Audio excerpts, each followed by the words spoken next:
If you love music that gives you like full body chills, the kind that swells up and crashes down and just leaves you feeling something, you're about to understand why. Hmm. This era we're talking about is all about feeling. It's when composers basically decided that rules were boring and that emotions should be, well, loud and dramatic. That's really the core of it. Yeah. We're talking about the Romantic period, which is roughly from 1830 until the turn of the century. So about 70 years. Yeah, and it was a complete break from the classical style before. Think Mozart, Yeah. where everything was about balance and structure. This was the opposite. So our mission today is to figure out how this period really changed music forever. Right. How did focusing on feelings lead to like bigger orchestras and new instruments? And why is this the blueprint for the movie music we all hear today? To really get it, you have to look at the origin story. Yeah. It was. It was very psychological. Composers felt boxed in by the old rules. They wanted to express their own stories. Yeah, their own stories, their inner feelings, their griefs, all of it. And this was happening in art and literature, too, which were obsessed with, wild nature and the supernatural. And there's one guy who is sort of the bridge between these two worlds. Beethoven. Ludwig van Beethoven. His later stuff starts to push the boundaries, right? It gets so personal and intense. It's like you can hear his struggle in the notes. He absolutely helped move music from just being, elegant entertainment to something much deeper, a way to express big ideas. Which led to this huge emotional shift. The music becomes so dramatic. Sometimes unsettlingly dramatic. The goal was to explore the absolute limits of the human soul.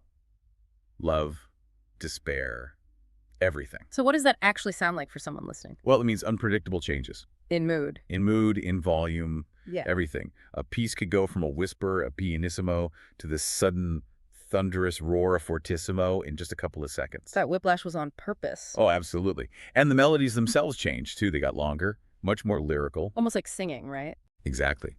They were designed to sound like a human voice singing this powerful emotional line. They were trying to capture feelings like unrequited love or just awe at the beauty of nature. Okay, so to handle all of this new emotional power, the instruments themselves needed an upgrade. A serious upgrade.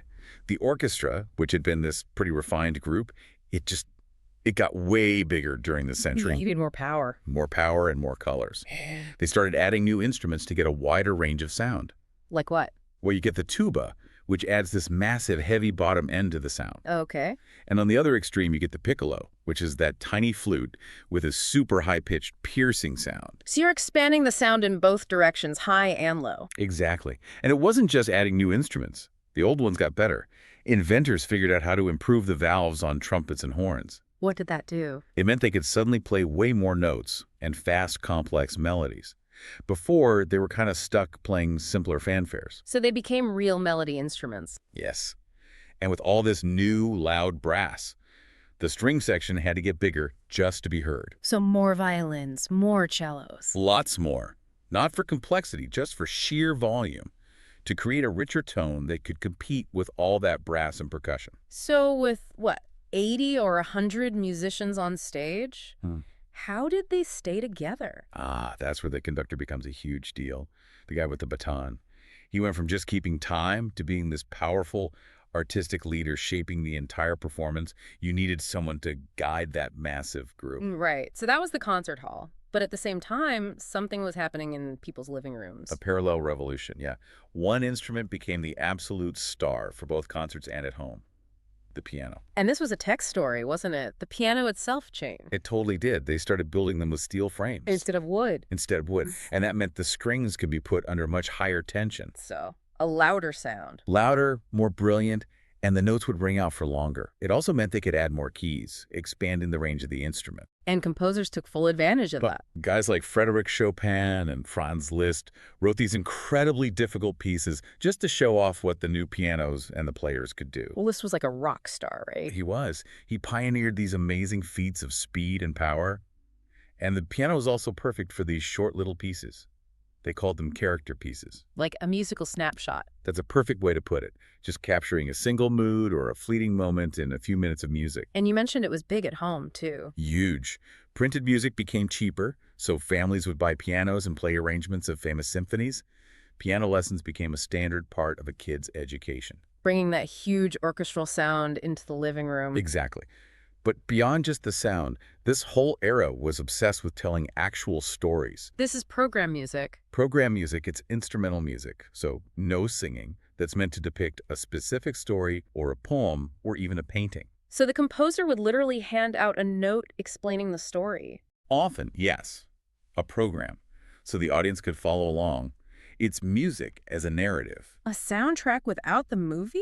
A perfect analogy. A popular form of this was the tone poem, which was usually one long movement for the orchestra. It might describe, say, a river flowing or a historical battle. Or even a dream. Or a dream like in Berlioz's Symphonie Fantastique.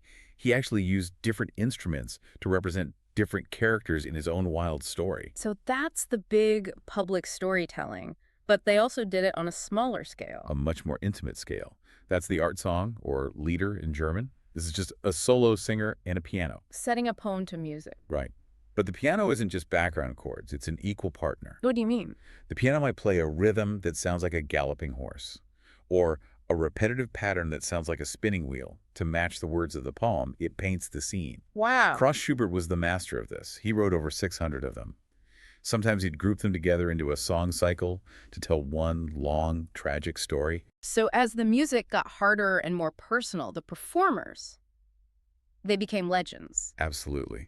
This is the rise of the virtuoso, a musician with just mind-blowing technical skill. And this is really the beginning of modern celebrity culture in music. It is.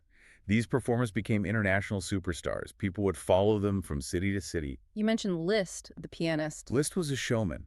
His charisma and speed were so intense, people apparently fainted during his concerts.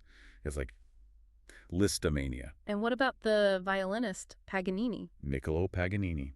His playing was so impossibly difficult that people literally whispered that he'd made a deal with the devil. So people went to see the spectacle. They went to see musical fireworks, these death-defying stunts on an instrument. What's interesting is how that focus on the individual genius sort of clashes with another big idea from the time, nationalism. Right. Composers started deliberately weaving their own country's folk songs and dance rhythms into their big orchestral pieces to create a sound that was uniquely theirs, to represent their culture. Music became a source of national pride. And this was especially big in places that weren't, say, Germany or Italy. Exactly. Places like Russia or Bohemia, what's now the Czech Republic, and the Scandinavian countries.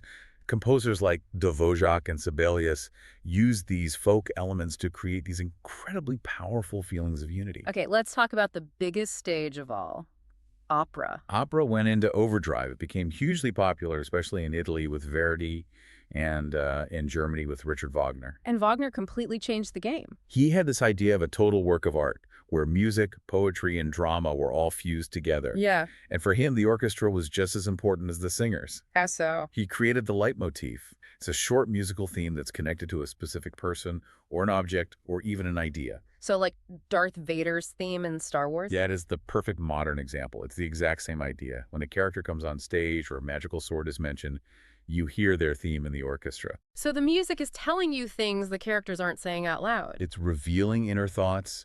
It's foreshadowing. It's a whole other layer of storytelling.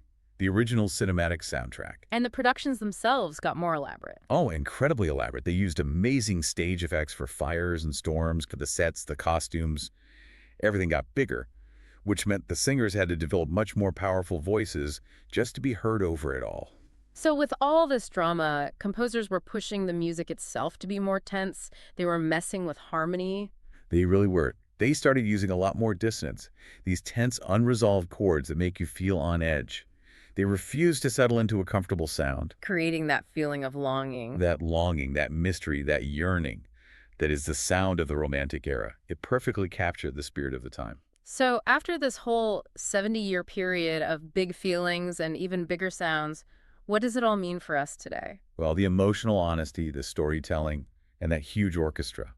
That's the foundation for almost every film score you've ever heard. Right. The villain's theme, the hero's swelling music. Every time you hear tension rising in a movie theater, you're hearing the legacy of this movement.